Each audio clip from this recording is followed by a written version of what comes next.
Hello and welcome to another video on my YouTube channel. My name is Joris and today I'm going to continue with part 3 of my series about European ETFs that invest into real estate, and this time it's going to deal with ETFs that invest in European real estate.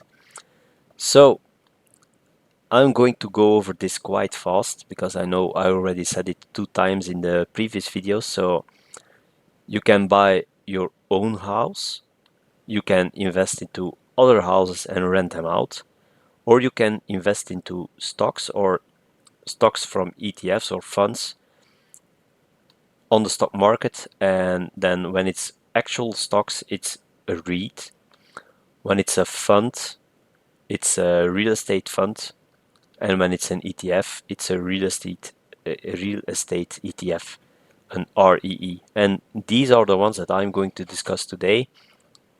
And the performance of global real estate, I think it's really important that I say it again, but once again, quite fast. So the past 16 years, there was an annual return of 4.4% compounded. And for the last 6 years, there was an annual compounded return of 3.1%, especially because there were quite a lot of bad years in it, with 2022 being a really bad year, 2018 and 2020 also being bad years. And yeah, it's really important that you know that a lot of ETFs don't include real estate. So when you want to invest into real estate, you should look at ETFs that invest into real estate. But always remember, it's only one sector, and that means that it's very cyclical. In the first video, you saw the difference between investing in the beginning of 2008 compared to investing in 2009. The difference is huge. So timing is everything, but timing is hard. So invest regularly. That's the main thing I can say. And for the rest, it's definitely not financial advice. It's only my own opinion. I just collect the data from the SIX stock exchange website, from Just ETF, from Market Screener, and all the other sites that you have on the internet. So in this video, I'm going to discuss the European real estate ETFs, the IPRP, the EEEP, the EEEH, and the EEEG.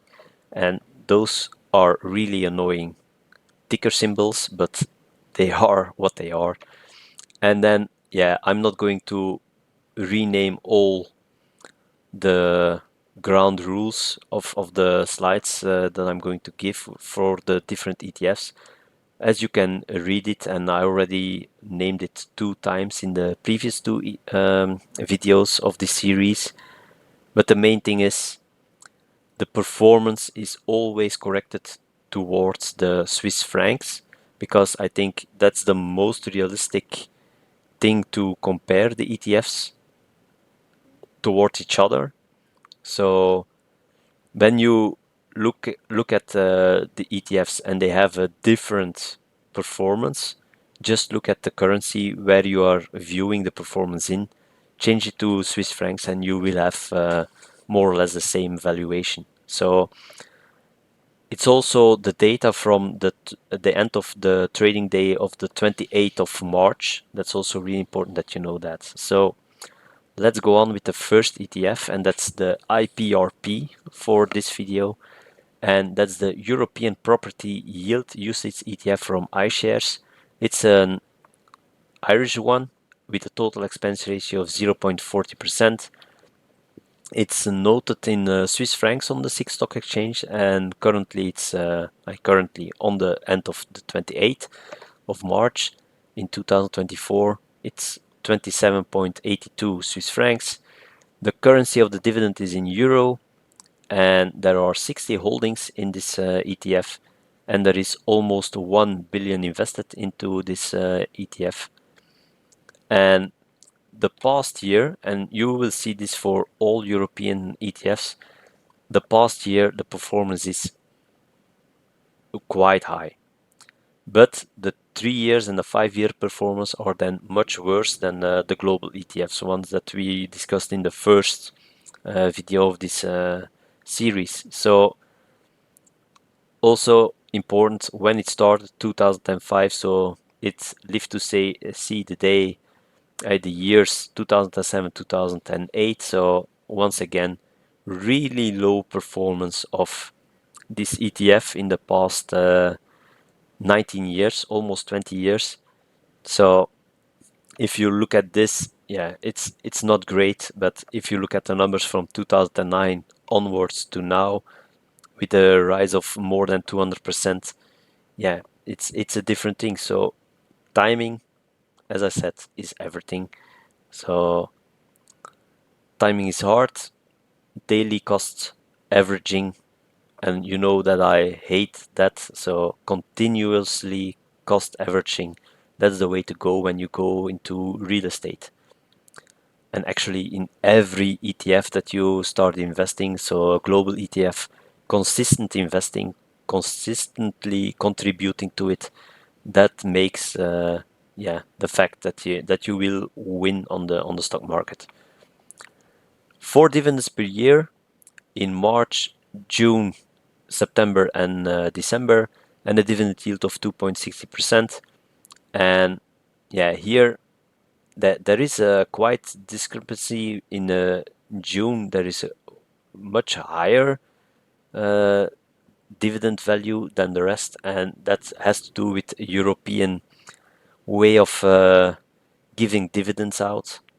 So they invest into stocks that give out dividends. So IMO stocks give out dividends in Europe, and of course they pay out most of the time April, May, and then they have the highest amount being paid out in June.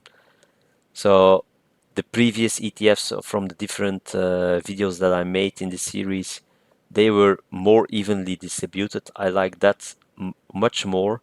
So if you invest into European ETFs that invest into European properties or real estate, you have to be aware of that. You will always get more money around June.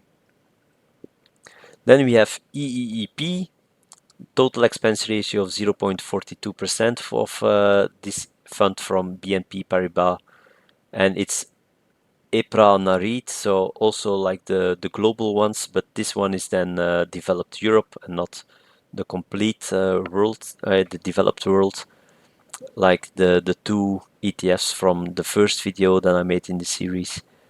It's noted in euro.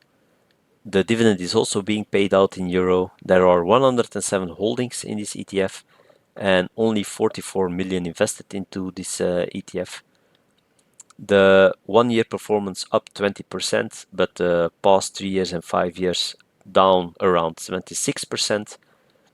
And yeah, 2018 till now weren't great performances as well. So globally from 2018 till now up 20%. And here, yeah, you have minus 43%. Europe is a bit special in that regard. You also see that it's way worse performance than the other ETFs that I already mentioned. And February, May, August, and November are the months when it pays out the dividend. And the dividend yield is 3.38%. And here, once again, here it's a bit different. Again, May the highest one, but here at the end of the year you also have a bit higher payout, and in February it's the lowest one. That's the tablet of my daughter that I took away because she was watching too much YouTube. So sorry YouTube. And then we have EEH or ZSRL or ZSRL from BNP Paribas. It's also EPRA NAREIT Developed Europe UCITS ETF, but here it's hedged in euro, so all the underlying values are hedged towards the euro. There is not much difference between the previous one and this one, but They have the extra cost of hedging, of course. The total expense ratio is 0.42. Also Luxembourg-based ETF, just like the previous one. Also noted in euro, you see the price is not that much different from the previous one. Also 107 holdings into this one, but only 1/10 of the previous one invested into this one. And yeah, the performance comparable to the previous one, because actually it's, when I look at the ETFs, those two, the previous one and this one, I think it's more or less the same. So I think they can stop this one and add it to the previous one, and all the investors won't mind actually that they are no longer into this one and in the previous one, because it's actually one-on-one the same thing. Also for dividends on the same months, the dividend yields just the same percentage, and also the dividends that are being paid out are just the same. So I think only this one here was 0.06 with the other one, and that's because it's hedged, so they have a little bit higher costs to be able to hedge the portfolio completely. And then the last one, the EEEG, and it's also an EPRA NAREIT Eurozone, but this one is a capped one, and the total expense ratio is a little bit less, so 0.40%, and it's the oldest one of the three ETFs from BNP Paribas. So also euro, and it's 6.494 euros, so the cheapest one of the bunch as well. 40 holdings into this one, 122 million invested into it. So yeah, it's been around the longest one, so from 2004. But once again, the performances the last year up 18.6%, and the last 3 years and 5 years it's almost down minus 30%. So yeah, for 5 years it's minus 33%. The same months, and also for dividends, the dividend yield is a bit higher, so 4%. And here, yeah, the dividend in February is a bit lower, but in May it is then 1 cent higher, and for the rest it's quite comparable. And this is then the overview, and I included the global real estate ETFs, and I took an average. It's not completely correct if you go and check and add everything together and then calculate everything. I know it's not completely correct, but it's just to give a rough estimation. And you see that the 1 year performance of the European real estate ETFs are, yeah, quite high.